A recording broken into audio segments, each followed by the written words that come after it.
This is Taking Care of Business with Marty Pay and Clay Kerner on Kern Radio Newstalk 1180. Taking Care of Business is brought to you by Alliance Brokers and Consultants and Human Resources Outsourcing Incorporated. Now, here are your local business professionals ready to help you take care of business. Marty and Clay. Welcome to Taking Care of Business on Kern Radio Newstalk 1180 with your host Clay Kerner, and I'm Marty Pay. Clay, we are live in studio today. It's been a couple of weeks since we've been live. That's pretty exciting, Marty. Yes, it is. We've had some great shows lately. Last week we had Tobin Smith from Fox Bulls and Bears. Next week we have Eric Metaxas, the author of Bonhoeffer and Amazing Grace. You don't want to miss that show. And the week after that we have Michael Reagan, and that's going to be the week before the grand reopening of the Reagan Museum, honoring his dad's 100th birthday. And Michael Reagan's also going to talk about his new book, The New Reagan Revolution, which was, let's see, what's the date today? Oh, actually, it's coming out Monday. The book's coming out on Monday. But today we have another great guest. Drum roll, Clay. I don't have a drum. Okay. We have in studio the political consultant's consultant, Cathy Abernathy. Cathy, welcome to Taking Care of Business. Hey, welcome. Thank you, guys. Good to be here. It's good to have you, Cathy.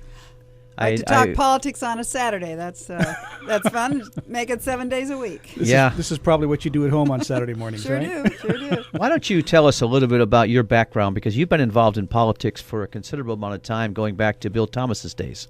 Right, and before that, young Republicans, college Republicans, delegate to Richard Nixon's. I'm going to date myself here, but I was the youngest California delegate in Richard Nixon's second administration or campaign. And then most of my career was working with former Congressman Bill Thomas, also when he was a state assemblyman in Sacramento. I worked up there after college, ran his congressional offices and campaigns, and then since then started my own business doing a lot of public relations with people with issues before Congress, and then helping turn the House Republicans help with fundraising and with all their activities. And I'm helping Shannon Grove mostly just hold her coat, because she's a great fighter and willing to just take on Sacramento. So that's real good too. Now, you work both in California and in Washington. Do you maintain offices in both locations? Yes, I have an office in Washington, but I spent most of this last year out here and doing more of the activity politically, because the battle became more changing Washington and trying to change California. I was very involved with the Carly Fiorina campaign for Senate. It was a real disappointment there, but I was hoping to make real change here. Boy, we're going to have to talk about Carly in a few minutes, okay, when we get to national. I do have a question for you on a local level. Cathy, where can I get a job as the head of Kern Health Services? Well, I think all three of us could take that one job and split it three ways. That would be a nice take home. $325,000 a year. That's not bad, especially in Bakersfield. Well, plus retirement benefits and health benefits and several other benefits. The one thing that irritates me the most about this is previously she had a bonus, and supposedly they took the bonus away. Well, I think bonuses are a great thing to have, especially if you earn your bonus. But just to guarantee somebody a salary, I don't agree with. Well, and what I think people have to understand, again, with government positions and what's happened to them today is, it's like Bell, California. Everyone made a big to-do about it. That was just one grain of sand in the problem in California and a lot of other municipalities across the country, and even in Kern, everyone is going to focus on this one situation. But I have to tell you, it's rampant in all levels of. In fact, the smaller the government, it's almost like they get away with more, because when you contrast county and state benefit packages with federal, it's incredible. I mean, they really get much more generous the smaller the level is, and it's just the people and the media need to watch it and understand that what's happened is local government isn't serving its employees. State government is serving its employees, not the people who pay the taxes and need the representation and service. That's what's changed over the last 25 years. And that's the key issue, is taxes. It's tax dollars. Well, one of the things that I noticed, and I'm in the insurance business, as you know, and I do a lot with healthy families. That's putting kids into a health insurance program at a low cost. And the average cost today for a healthy family's child is about $12 a month, or $144 a year. Well, if you took $42,000 in salary and divided by 144, that's 292 kids that they could have given health insurance to. Exactly. Right.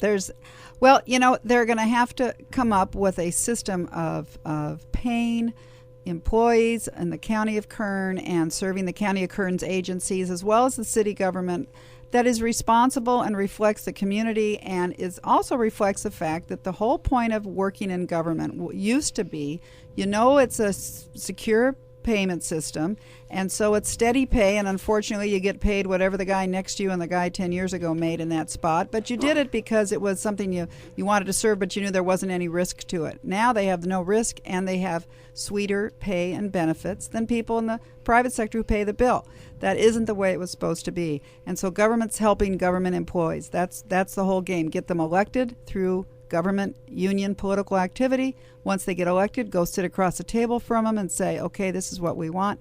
Your local councilman, your local supervisor spends their time sitting with union leaders. And I don't think when we're electing them, we think that that's what their routine's going to be on a daily basis, but that's what it is. Right. We're having a conversation with Cathy Abernathy on Taking Care of Business on Kern Radio Newstalk 1180. Cathy, speaking of unions, what about Measure D? Is there talk about taking that countywide, or? Well, it's going countywide, and I think you're going to see it in all over the state and the country, because when we were involved in that campaign, and you have to thank Councilman Zach Scrivener and Ken Weir.